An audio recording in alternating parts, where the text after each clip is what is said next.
किसी गांव में श्यामू नाम का किसान रहता था। स्वभाव से वह बहुत ही अच्छा था।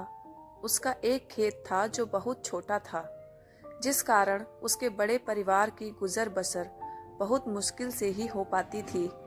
श्यामू अपने खेत में बहुत मन लगाकर काम करता, लेकिन खेत छोटा होने के कारण काम कुछ ही घंटों में खत्म हो जाता था। उसके बाद वह खाली रहता था। काम के बाद का खाली समय श्यामू को बिताना भारी पड़ता था। इसलिए उसने एक दिन सोचा कि क्यों ना इस खाली समय में गांव के ही सेठ जी के खेत पर मजदूरी कर लिया जाए। इससे खाली समय भी कट जाएगा और घर में पैसे की कमी भी कुछ दूर हो जाएगी। गांव के सेठ जी बड़े भले इंसान थे। श्यामू जब उनसे काम मांगने गया तो सेठ जी ने कहा, तुम्हें मेरे खेत पर मजदूरी करने की जरूरत नहीं है। आज से मैं पूरे खेत की जिम्मेदारी तुमको देता हूँ।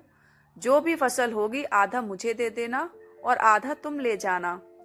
सेठ जी के इस भले व्यवहार से श्यामू बहुत खुश हुआ और अगले ही दिन उनके खेत पर काम शुरू कर दिया। वह प्रतिदिन सुबह सबसे पहले अपने खेत का काम खत्म करता और फिर सेठ जी के खेत में काम करने चला जाता था।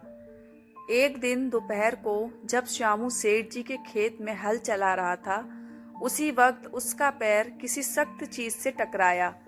जब उसने मिट्टी हटाकर देखा तो वहां पर मिट्टी से बना एक छोटा मटका था, जिसके ऊपर लाल कपड़ा बंधा हुआ था। श्यामू पहले तो थोड़ा डर गया, लेकिन फिर भी उसने थोड़ा साहस करते हुए मटके पर बंधा कपड़ा हटाया। जैसे ही उसने मटके के अंदर देखा, उसके आश्चर्य का ठिकाना ना रहा। उसमें सोने के कई आभूषण थे।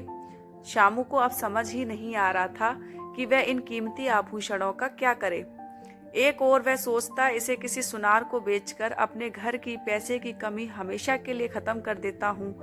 वहीं दूसरे ही पल सोचना कि यह जमीन सेठ जी की है, ये उन्हें ही सौंपना उचित होगा। काफी देर तक उलझन में पड़े रहने के बाद वह अंत में सेठ जी के घर ही गया। उसने सेठ जी को सारी कहानी बताकर मटका उन्हीं के सामने रख दिया। मिट्टी का वह मटका देखकर सेठ जी उसे पहचान गए और बोले, ये मेरी दादी के आभूषण हैं। मैं कई वर्षों से इसे खोजने की कोशिश कर रहा था। मुझे पता नहीं था कि कहाँ गड़े हुए हैं। इन्हें अचानक खोजकर तुमने बहुत बड़ा उपकार किया है। तुम्हें इस काम के लिए कोई बड़ा इनाम तो मिलना ही चाहिए। सेठ जी, मुझे आपने अपने खेत पर काम दिया, यही बहुत है। अब मुझे कोई इनाम नहीं चाहिए। श्यामू ने सेठ जी से हाथ जोड़कर आग्रह किया। फिर सेठ जी ने कहा, श्यामू, मैं जानता हूँ तुम बहुत मेहनती और ईमानदार हो, लेकिन इनाम तो तुम्हें स्वीकार करना ही होगा। सेठ जी थोड़ी देर रुके और फिर कहा, मेरे जिस खेत पर तुम काम कर रहे हो, आज से वह तुम्हारा है। तुम उसके मालिक हो। सेठ जी के मुंह से यह बात सुनकर श्यामू खुशी से झूम उठा। उसकी आंखों में खुशी के आंसू थे।